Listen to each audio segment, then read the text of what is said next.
ஒரு அவார்ட் ஃபங்க்ஷன்ல சிவகார்த்தின்னு ஒரு கவுண்டர் அடிச்சிருப்பாரு. தமிழ்ல கேக்குற கொஸ்டின் தமிழ்ல டிரான்ஸ்லேட் பண்ணிட்டு தமிழ்ல கேட்கிற கொஸ்டினை தமிழ்ல டிரான்ஸ்லேட் பண்ணிட்டு இருக்காரு. அதுதான் இந்த படம். தமிழ் படத்தை தமிழ் டப்பிங் பண்ணா எப்படி இருக்கும்?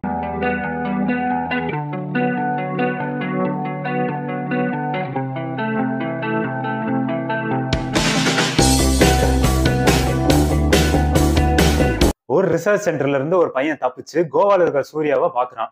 அது எப்படி ஒரு ரிசர்ச் சென்டர்ல இருந்து ஒரு பையன் தப்பிச்சு கோவால இருக்கிற சூர்யாவை அந்த கேரக்டரை பாக்குறான் அப்படிங்கன்னு கேட்காதீங்க. அது வந்து டைரக்டருக்கே தெரியாது. அது அவன் எப்படியோ ட்ரெயினை பிடிச்சா ஒரு ஆட்டோவை பிடிச்சா அவன் போய் அப்படியே பாத்துறான். அதுக்கப்புறம் என்னாச்சு அப்படிங்கறதுதான் இந்த படத்தோட ஒரு வகையான கதை. இல்ல இதுக்கப்புறம் கதைகள் இருக்கு, பட் அது வந்து கதையாவே இல்ல. இந்த படம் டைட்டில் கார்டுல வந்து பாத்தீங்கன்னா கதை, திரைக்கதை, இயக்கம்னு போடுறாங்க. அதாவது வசனம் வந்து வேற ஒருத்தவங்க தான் பண்ணியிருக்காங்க. அதே மாதிரி கதை ஒரு ஆள்கிட்ட, திரைக்கதை ஒரு ஆள்கிட்ட, இயக்கம் ஒரு ஆள்கிட்டன்னு கொடுத்து பண்ணியிருந்தா இன்னைக்கு இந்த படம் இந்த நிலைமையெல்லாம் வந்திருக்காது.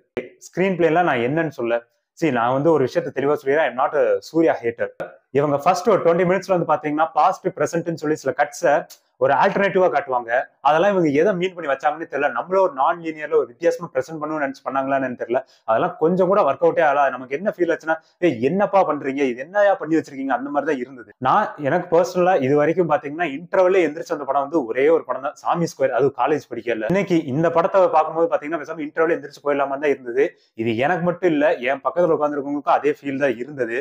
பட் என்ன பண்றது, இருக்கிற கொஞ்சம் சப்ஸ்கிரைபர்ஸ்க்கும் பாக்குற கொஞ்சம் ஆடியன்ஸ்க்காக தான் சரி முழு படத்தை பாத்துருவோம் அப்படிங்கிற ஒரு கட்டாயத்துக்காக தான் இந்த படத்தை ஃபுல்லா பார்க்க வேண்டியதா இருந்தது. ஏன்னா எனக்கு படம் அந்த அளவுக்கு தான் இருந்தது. அது இந்த கோவா போர்ஷன்ஸ் அவங்க பண்ற லூட்டி எல்லாம் பார்க்கும்போது நமக்கு என்ன தோணுச்சுன்னா, சட்டுப்புடன் முடிச்சு விட்டு அந்த பாஸ்ட் போர்ஷன்ஸுக்கு போங்கப்பா அப்படின்றதா இருந்தது. அந்த பாஸ்ட் போர்ஷன்ஸை பார்த்ததுக்கு அப்புறம் சட்டுப்புடன் முடிச்சு விட்டு இன்டர்வல் விடுங்கப்பாங்கிற மாதிரி தான் இருந்தது.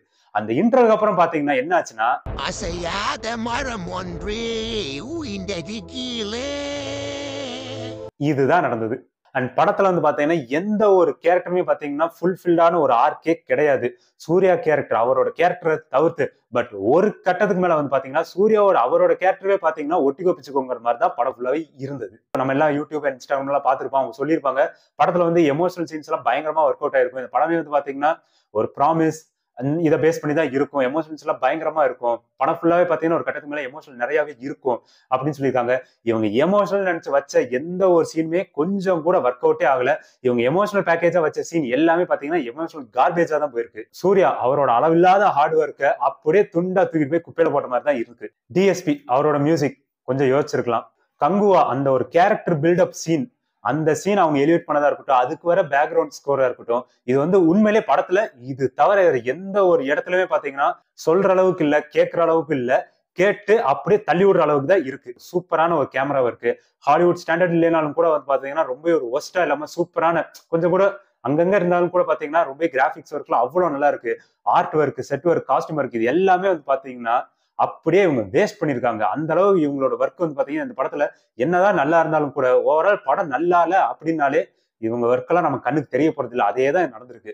படத்துல கத்தி தள்ளுறாங்க. எதுக்குதான் கத்துறீங்க, ஏன் கத்துறீங்க, சொல்லிட்டாவது கத்துங்கடா அப்படின்னா, நான் கத்துறேன் நீ கேளு அப்படிங்கிற மாதிரிதான் கத்தி தள்ளுறாங்க. ஒரு கேரக்டர் ஒரு இன்ட்ரோடியூஸ் பண்ணாலும் கூட பாத்தீங்கன்னா அவ்வளவு கத்தல். ஏன் அந்த கத்தல்? சரி இன்னொரு கேரக்டர் இன்ட்ரோடியூஸ் பண்றாங்கன்னா அவங்களும் கத்தல். ஒரு சின்ன பையன் இன்ட்ரோடியூஸ் பண்றாங்கன்னா அதுவும் அவனும் கத்துறான், காட்டு கத்துறான். இந்த ஸ்கூல் படிக்கலாம் சொல்லுவாங்கல்ல, is this fish market or class ரூம்னு, அதை விட மோசமா கத்துறாங்க. ஒரு பர்சனல் அட்வைஸ் என்னன்னா, நீங்க இந்த படத்துக்கு போறீங்கன்னா தியேட்டர் பக்கத்துல ஒரு இஎன்டி ஹாஸ்பிட்டல் இருக்கா இல்லையான்னு பார்த்து செக் பண்ணிட்டு போய்க்கோங்க. இது கொஞ்சம் தேவைப்படும்.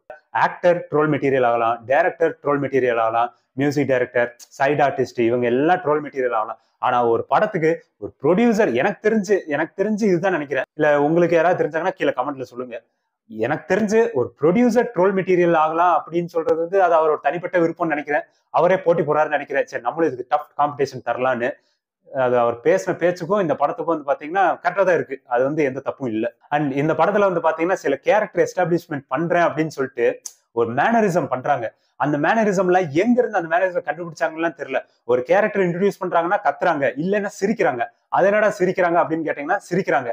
அது எப்படி சிரிக்கிறாங்கன்னா அது ஒரு மாதிரியா சிரிக்கிறாங்க. அது என்னால சொல்ல முடியல. அது படத்தை பார்த்து தெரிஞ்சுக்கோங்க. யார் வந்தாலும் சரி ஒண்ணு கத்துறாங்க இல்லாட்டி சிரிக்கிறாங்க. அது ஏன் எதுக்குன்னு தெரியல. அது யாராவது தெரிஞ்சா அதை சொல்லுங்க. சிரிச்சு தள்ளுறாங்க. ஹீரோயின் சில கேரக்டர்லாம் வந்து பாத்தீங்கன்னா படம் ஸ்டார்ட் ஆகி கொஞ்ச நேரம் கழிச்சுதான் தெரியும் அந்த கேரக்டர் வந்து இரிட்டேட்டிங்கான கேரக்டரா இல்ல லவ்வபிள் கேரக்டரானு. ஆனா இந்த படத்துல ஃபர்ஸ்ட் சீன் ஃபர்ஸ்ட் செகண்ட்லயே தெரிஞ்சிருது இது வந்து இரிட்டேட்டிங் கேரக்டர்னு பிரயோஜனமே இல்லாத ஒரு கேரக்டர். அதே மாதிரி இப்போ இந்த கேமியோக்கெல்லாம் நல்ல மார்க்கெட் இருக்கு. நம்ம படத்துலயே ஒரு கேமியோ இருக்கணும், அந்த கேமியோ வச்சே பாத்தீங்கன்னா ஒரு யூனிவர்ஸ், ஒரு வேர்ல்டு, ஒரு சீக்வலா நம்மளும் பில்ட் பண்ணணும் அப்படின்னு சொல்லி யாராச்சும் சிவகிட்ட சொல்லியிருப்பாங்கன்னு நினைக்கிறேன். அவரும் சரி ஓகே, வில்லனுக்கு மேல ஒரு வில்லனை வைப்போம், அவர் தான் அடுத்த பாட்டுக்கு ஒரு லீட் அப்படின்னு சொல்லிட்டு ஒரு கேமியோ வச்சிருக்காங்க. அந்த கேமியோல என்னன்னு சொல்றது, ஒரு நல்ல ஆர்டிஸ்ட கூப்பிட்டு வந்து வேஸ்ட் பண்ணிட்டாங்க. அவங்க 10 பைசாக்கு அந்த கேமியோல பிரயோஜனமே இல்ல. அதுவும் அந்த கேமியோ வரப்பெல்லாம் நம்ம நிலைமெல்லாம் என்னைக்குமே ஒரு படத்துக்கு வந்து பாத்தீங்கன்னா பிரம்மாண்டம் மட்டுமே போதாது. ஒரு பிரம்மாண்டம் மட்டுமே ஒரு படத்தை ஹோல்ட் பண்ணி ஓட வச்சிடாது. இது வந்து நிறைய பேர் நிறைய இடத்துல சொன்னதா ஒரு எக்ஸாம்பிளுக்காக தான் நானும் இது சொல்றேன். இந்த Lord of the Ring, Gladiator, 10,000 BC, இன்னும் சில ஹாலிவுட் படங்கள்லாம் இருக்கு. இந்த படமெல்லாம் பாத்தீங்கன்னா வெறும் பிரம்மாண்டம்ங்கிற ஒரு விஷயத்துல மட்டுமே நின்றாது. நல்ல கதை, திரைக்கதை, நிறைய விஷயங்கள் வந்து பாத்தீங்கன்னா பயங்கர ஹோல்ல இருக்கும். நம்ம அதே மாதிரி எடுக்கணும் அப்படின்னு யோசிக்கும் போது பாத்தீங்கன்னா இன்னும் 1000 மடங்கு முன்னாடி போயிருவாங்க. அப்படி இருக்கும்போது நம்ம எந்த விஷயத்துல ஸ்ட்ராங்கா இருக்கும்னு பாத்தீங்கன்னா நல்ல திரைக்கதையில வந்து பயங்கரமா ஹோல்ட் கொடுத்துடணும். மொத்தத்துல கங்குவா போயிட்டு வா.